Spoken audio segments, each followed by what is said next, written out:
The only wisest person ever lived in the Bible, King Solomon. The Bible talks about him a lot. The Bible talks about his failures and his achievements. The Bible talks about what he did. The Bible talks about what he achieved. But there's something interesting that I want us to learn from what he says. When he lived his life, when he observed of everything in the world, when he observed of everything under the sun, that's what he came to the conclusion of the verse that I love most in the Bible. And in the book of Ecclesiastes chapter number 9 verse number 11, this is what the Bible says. The Bible says, the race is not to the swift, nor the battle to the strong, nor bread to the wise, nor riches to the men of understanding, nor favor to the men of skill, but time and chance happens to everyone. Time and chance happens to everyone. Now, brothers and sisters, it is not always that the race is won by those that are swift. It is not always that the battle is won by the strongest army.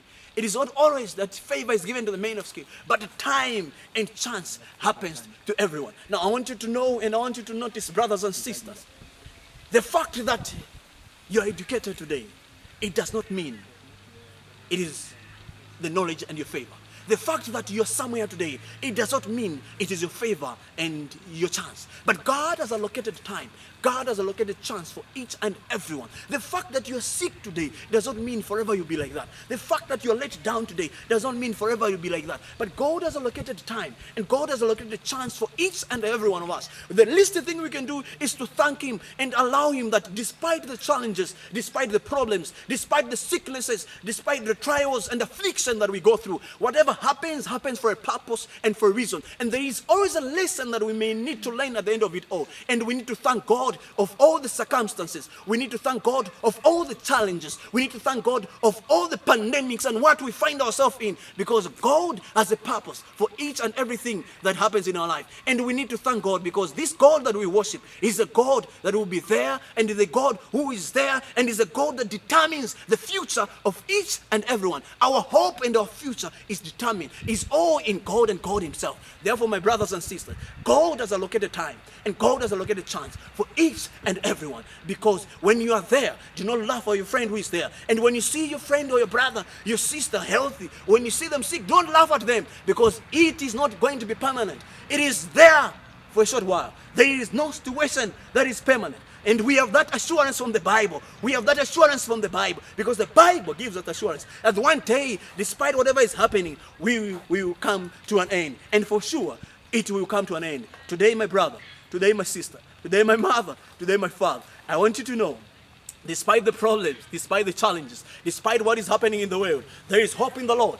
Let us keep hoping. Let us keep trusting, because the Lord is faithful and He is coming again soon and very soon. It is never too late.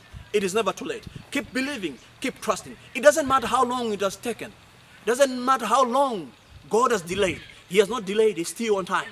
You may think He has delayed to come and see you through succeed. You may think He has delayed to bless you with a child. You may think He has delayed to see you finish your education.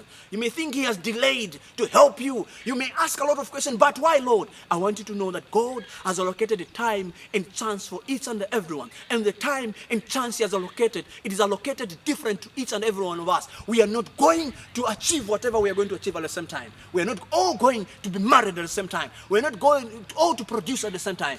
God has allocated time differently. God bless you as you learn and as you know that your time is coming. And when your time comes, the least thing you can do, go on your knees and thank God, because He has allowed you to be who you are. You are who you are because of the love of God. You are who you are because of the grace of God. Listen, my brother. Listen, my sister. You are who you are not because of your qualification. You are who you are not because of where you come from. You are who you are not because of your family name. You are who you are because God, He is who He is. And God has allowed you to be there today. God bless you. Nimesikia habari